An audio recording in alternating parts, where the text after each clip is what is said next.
বিসমিল্লাহির রহমান রহিম। সুপ্রিয় দর্শক, আসসালামু আলাইকুম। আজ ৭ই নভেম্বর, বিপ্লব ও সংহতি দিবস। আজকের এই দিনে এনটিভির বিশেষ আয়োজন সিপাহী জনতার বিপ্লব অনুষ্ঠানে আপনাদের প্রত্যেককে স্বাগত জানাচ্ছি। আমি কর্নেল মোহাম্মদ আব্দুল হক।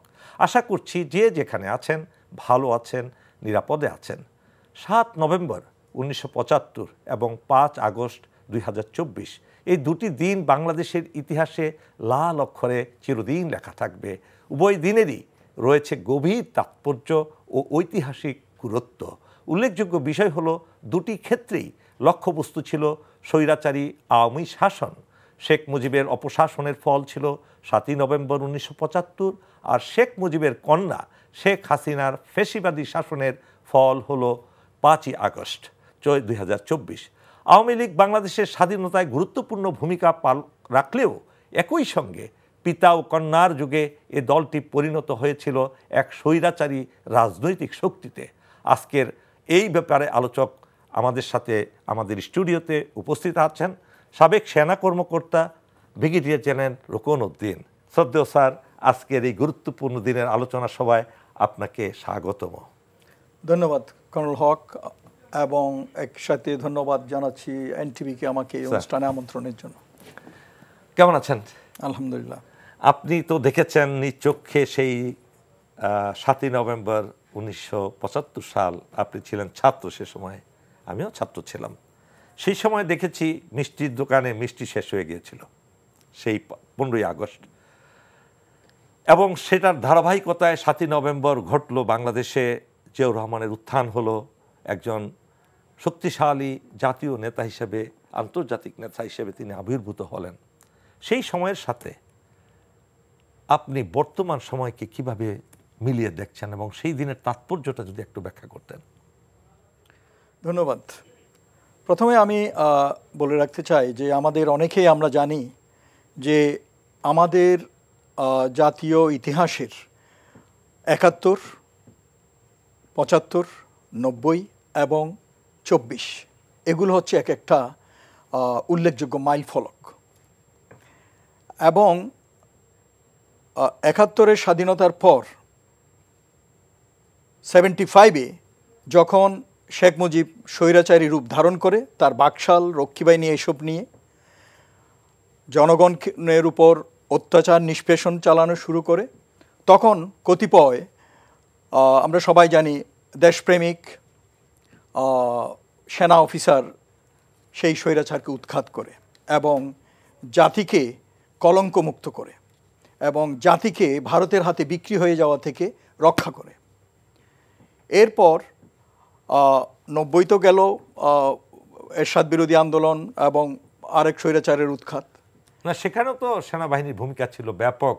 ৯০-এর যে গণ আন্দোলন হলো এরশাদের বিরুদ্ধে, যদি সেনাবাহিনী ঘুরে না দাঁড়াতো, তখন তো রক্তাক্ত অধ্যায় সৃষ্টি। সেদিন যদি জেনারেল নুরুদ্দিন, এরশাদ যখন বলল যে to support him, general Nuruddin যদি না বলতো যে we are not with you anymore, আমরা পারবো না, তখন অনেক ধরনের পরিস্থিতি, তখন বাধ্য হয়েই ওনাকে পদত্যাগ করতে হলো।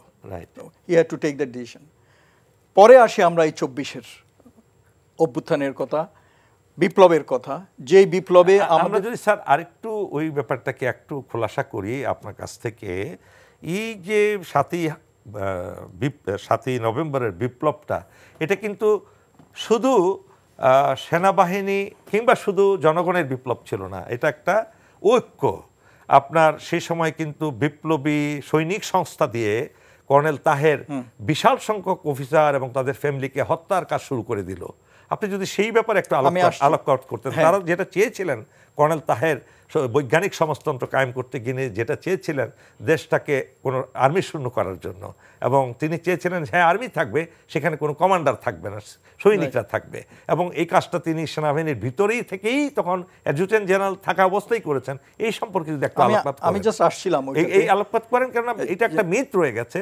সবাই কর্নেল তাহেরকে কেন ফাঁসি দেওয়া হলো, কেন এটা করা হলো, এটা নিয়ে একটা বিশাল আলোচনাও হয় অনেক সময়। এই ব্যাপারটা একটু যদি সামনে নিয়ে আমি আসছি, জাস্ট তার আগে প্রেক্ষাপটটা একটু বলতে চাই যদি আপনি অ্যালাউ করেন।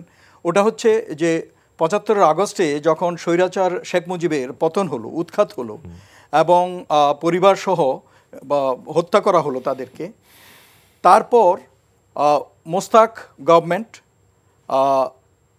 3 তারিখে তাকে জোর করে উৎখাত করা হলো, তাকে অপসারণ করা হলো। 3রা নভেম্বর কাউন্টার কু করা হয়েছিল খালেদ মোশাররফ কাউন্টার কু করা হলো, এবং পরবর্তীতে দেখা গেল, বোঝা গেল এই খালেদ মোশাররফ, শাফাত জামিল, এই ধরনের কয়েকজন তারা ভারতের রয়ের খপ্পরে পড়ে গেছিল, এবং তাদের ইন্ধনে তারা একটা কাউন্টার কু করে সেই সরকার আবার মুজিববাদী সরকারের সূচনা করতে চেয়েছিল। মোট কথা ইন্ডিয়ার একটা অনুগত সরকার গঠন করতে চেয়েছিল।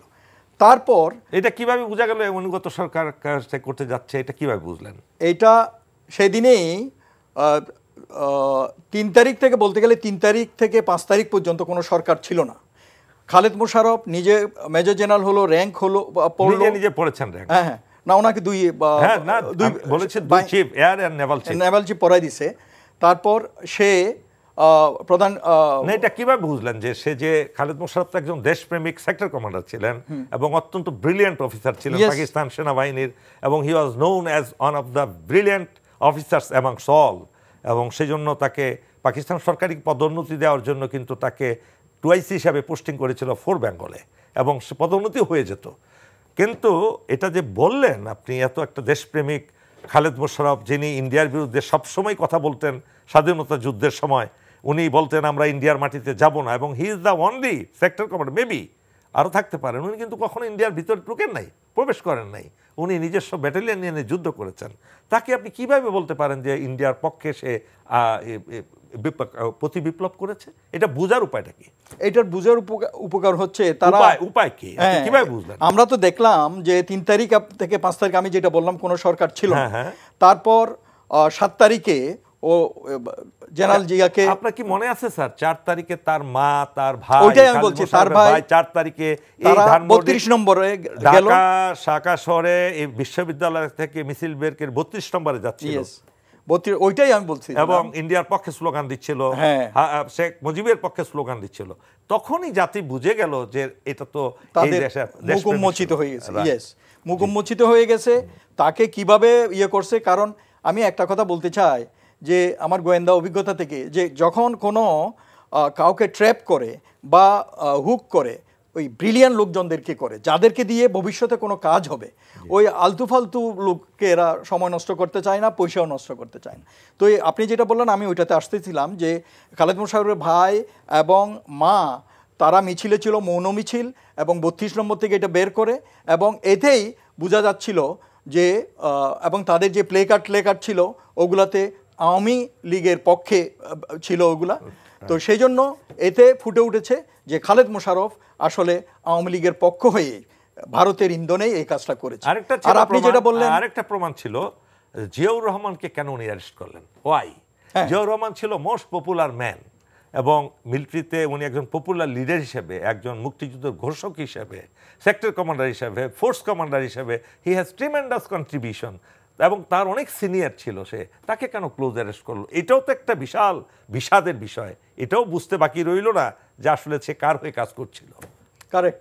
তো তাকে তো পরিবার সহ গৃহবন্দী করা হলো 7 তারিখে, 6 তারিখে 12টার পর, সময়টা আমি ঠিক বলতে পারছি না।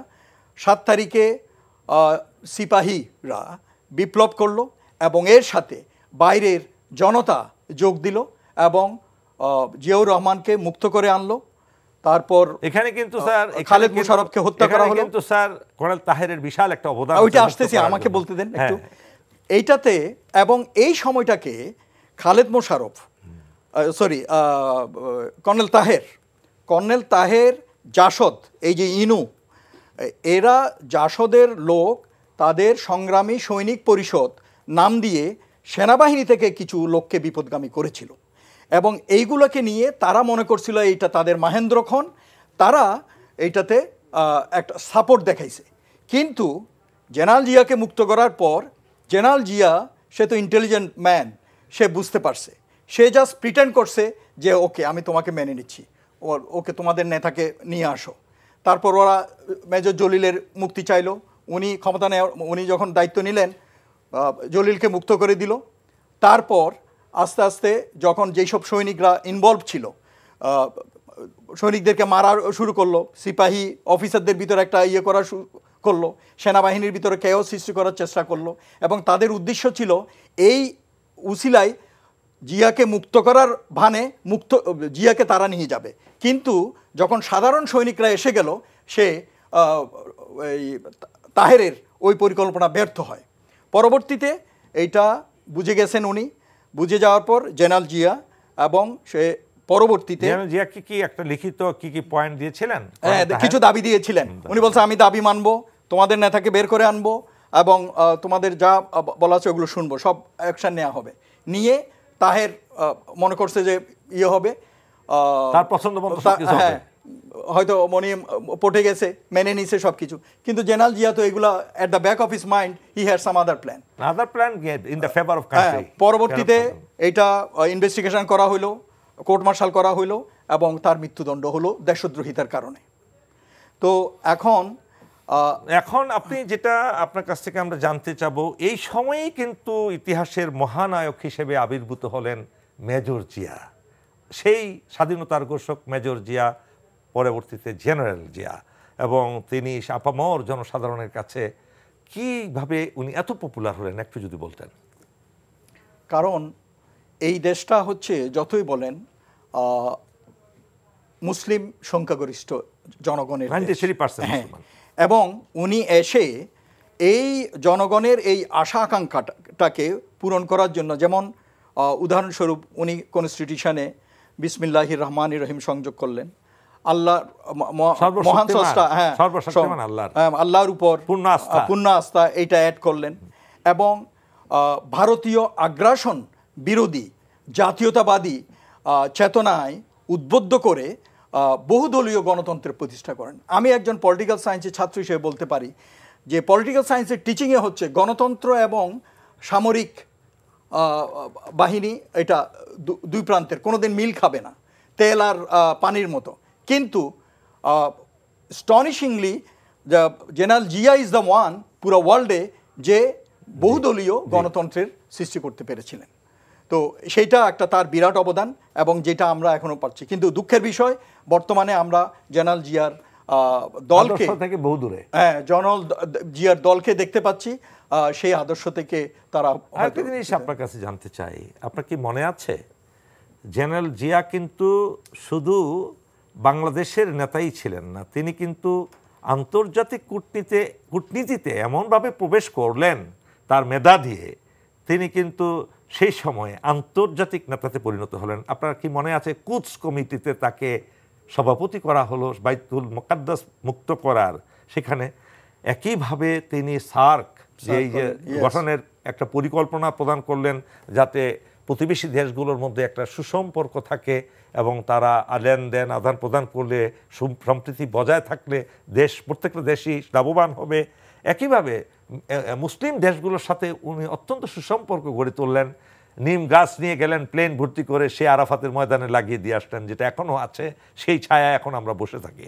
এই সকল কারণে কিন্তু জিয়াউর রহমান একটা বিশাল ব্যক্তিত্ব নিয়ে, বিশালত্ব নিয়ে তিনি আবির্ভূত হলেন, তাই নয় কি স্যার? উনি আসলে ডিপ্লোমেসি এবং ডিফেন্সটাকে এক করার চেষ্টা করছিলেন, এবং ওনার ফরেন পলিসিতেও উনি পুরো ওয়ার্ল্ডে যে জিনিসটা আমি বলছিলাম যে ভারতীয় আগ্রাসন থেকে বের হয়ে আসে, ফরেন পলিসিটাকে ওইভাবেই ওই আদলেই উনি সৃষ্টি করার চেষ্টা করছিলেন। এবং সেই জন্য গ্লোবালি ওনার যেই অ্যাকসেপ্টেন্স এবং ব্যক্তিগত যেই বন্ধু উনি সৃষ্টি করেছিলেন স্টেট হেডদের ভিতরে, এবং সেই সূত্র ধরে বাংলাদেশের পরিচিতি এবং ডিপ্লোম্যাটিক্যালি এতটা অগ্রসর হয়েছিল যে রিজিওনালি ইভেন কি ওয়াইসির মতো সংগঠন, আপনি যেটা বললেন সার্কের মতো সংগঠন, আসিয়ানের মতো সংগঠন, বিভিন্ন সংগঠনে তার একটা লিডিং রোল ছিল। জেনারেল জিয়া একটা পপুলার লিডার হিসেবে আবির্ভূত হলেন, এটা কি ইন্ডিয়া সহজভাবে মেনে নিয়েছিল? মোটেও না। তার হত্যাকাণ্ডের পিছনে কি ইন্ডিয়া হাত ছিল? অবশ্যই। এইটা অনেক বিশ্লেষক বলেন যে ভারতীয় ডিপ স্টেট পলিটিক্সের কারণেই এই 81 সালে প্রেসিডেন্ট জিয়ার হত্যাকাণ্ডটি সংঘটিত। তার মানে আপনি বলতে চাচ্ছেন ব্রিগেডিয়ার জেনারেল খালেদ মোশাররফের মতো ব্রিলিয়ান্ট অফিসার তাদের ইয়েতে ট্র্যাপে পড়েছিলেন। ইয়েস। একইভাবে জিয়ার হত্যাকারী হিসেবে পরিচিত জেনারেল মঞ্জুরের গ্রুপও সেই ট্র্যাপে পড়েছিলেন। তাই তো নাকি? একটা জিনিস আপনার কাছে জানতে চাই, আপনি বিএনপির কথা বললেন, বিএনপির যে 19 দফা কর্মসূচি নিয়ে জেনারেল জিয়া সারা দেশ মাতিয়ে তুললেন, কৃষকদের ঘরে ঘরে পৌঁছে গেলেন, খাল কাটা নিয়ে, সবুজ বিপ্লব নিয়ে, সেই আদর্শে কি এখনো বিএনপি প্রতিষ্ঠিত আছে? না থাকলে কেন? বিএনপি প্রতিষ্ঠিত কেমনি থাকবে? কেস টেস উঠে যাওয়ার পরেও তারেক রহমান এখনো দেশে আসছেন না। আমি তো এর আগেও কয়েকবার বলছি যে ভাই আপনি দেশে আসেন, আপনার বাপের মতো গ্রামে গঞ্জে যান, মানুষের সাথে গণসংযোগ করেন এবং নিজের মতো করে দলটাকে গুছিয়ে নেন। এই প্রবীণ লোকজন যারা আছে অসুস্থ মানসিক এবং শারীরিকভাবে, তাদের থেকে এই দলটাকে নিষ্কৃতি দেন।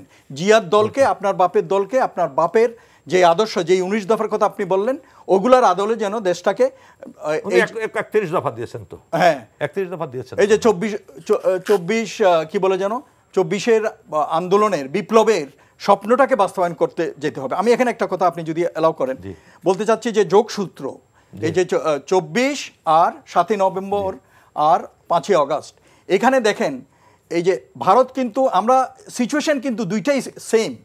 তখনও আমরা দেখেছি যে ভারত আমাদের দেশের বিভিন্ন পর্যায়ে, ইভেন কি সেনাবাহিনীতে পর্যন্ত সার্টেন অফিসারকে তারা ট্র্যাপে ফেলেছে বা তাদের হয়ে কাজ করার জন্য বাধ্য করেছে। হানি trap, money trap, I don't know. So what ever it is, but he was A brilliant officer. But ওরা যেভাবে হোক ওনাকে ঘায়েল করছে, ওনাকে ইউজ করার চেষ্টা করছে। একইভাবে তারা কু করলো সাফাত জামিল আর খালেদ মোশাররফ। একইভাবে 24-এর সময় আপনারা দেখেন, আমরা শুনেছি মুজিবের মতো একটা জেনারেল অফিসার, মানে কদর্য অফিসার, সে ওই ধরনের একটা প্ল্যান করেছিল।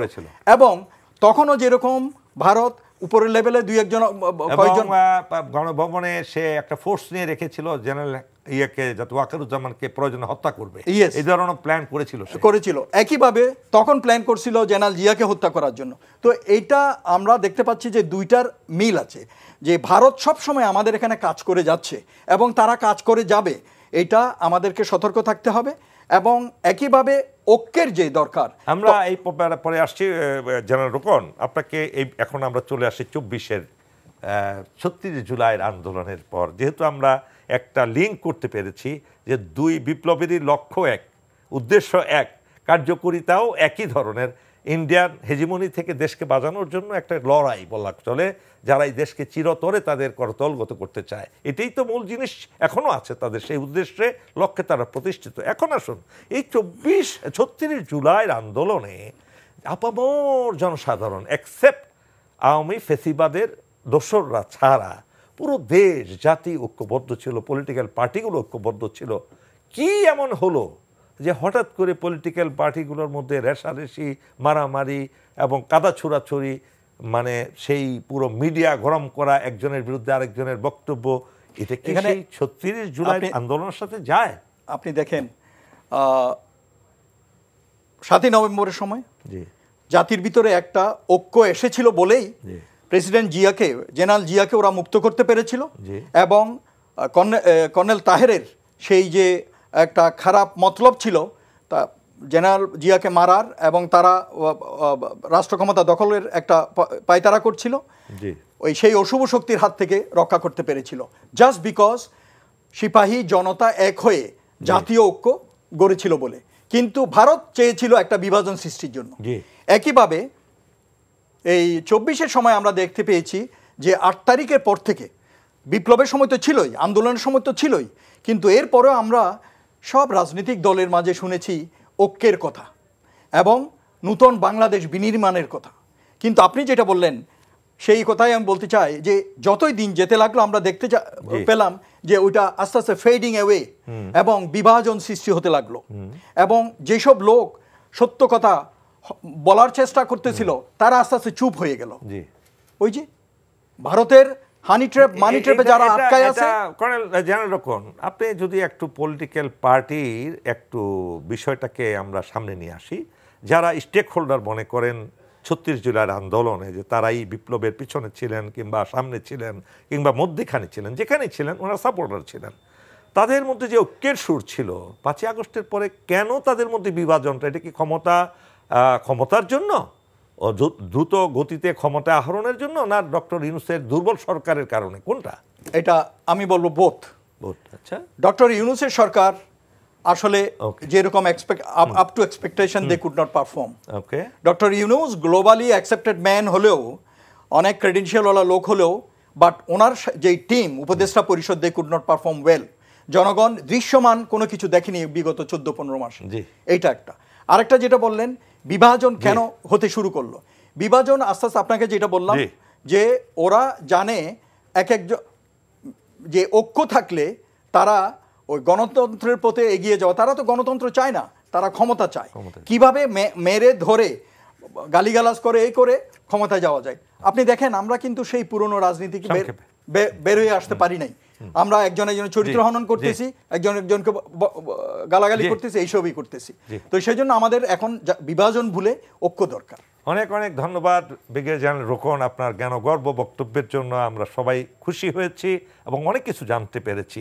সুপ্রিয় দর্শক, যেহেতু কোনো ক্যারিসমেটিক নেতা আবির্ভূত হননি, তাই দায়িত্ব এসে পড়েছে দেশের রাজনৈতিক দলগুলোর কাঁধে।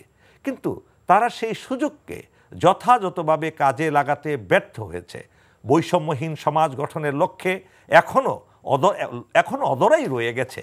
জাতি চায় ঐক্য, কিন্তু রাজনৈতিক দলগুলো তাদের বিভেদমূলক আচরণে সেই ঐক্যকে ভঙ্গ করেছে। জুলাই বিপ্লবের সময় অর্জিত জাতীয় ঐক্য আজ ঝুঁকির মুখে। তারা ভুলে গেলে চলবে না, জীবনে কোনো আর দ্বিতীয়বার এই সুযোগ আসবে না।